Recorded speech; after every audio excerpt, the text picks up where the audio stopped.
27th araw ng Santa Cruz. Usa sa mga highlights sa mga kaudahan mo ang exhibition game tali LGU Santa Cruz ug Team Kapuso. Ani report ni Rial Soroche.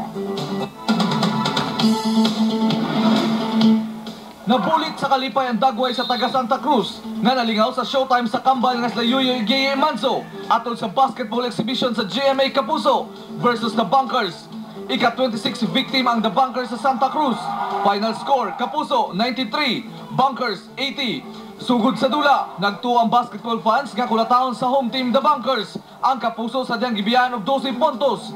Apan tunga-tunga sa bahin sa first quarter, nag-ulan og 3 points.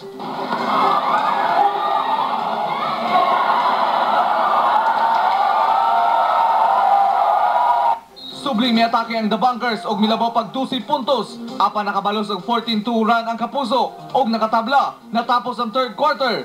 Sa final kanto, wala gayud natagig tsansa sa Kapuso ang The Bunkers.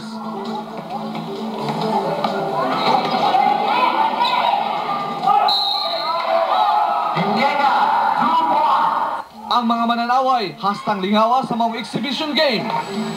So, daghang salamat sa inyong hatag og higayon sa isip pagsaulog sa ato ang ika-120 City nga araw na Santa Cruz. Okay ra kaayo, lingaw kaayo mi sa mong dula karong gabion na. Labi na si Jamie, salamat kayo sa pag-anhin ninyo. Ma'am, kumusta? Lingaw? Nag-enjoy mi, labi na gyud kay Yeye o kang Yoyoy. Lingaw kaayo kay naagay pakapin nga exhibition. Daghan kay salamat. Daghang salamat si Jamie. Sa lain pang exhibition game, murderous win ang gitara sa Kapuso, batok sa R. Castillo All-Stars. 31 points ang ipakaon sa kontra. Final score, Kapuso 125, R. Castillo 94.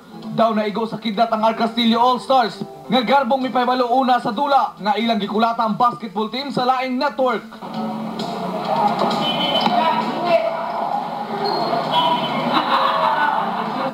Rial Soroche, una sa balita.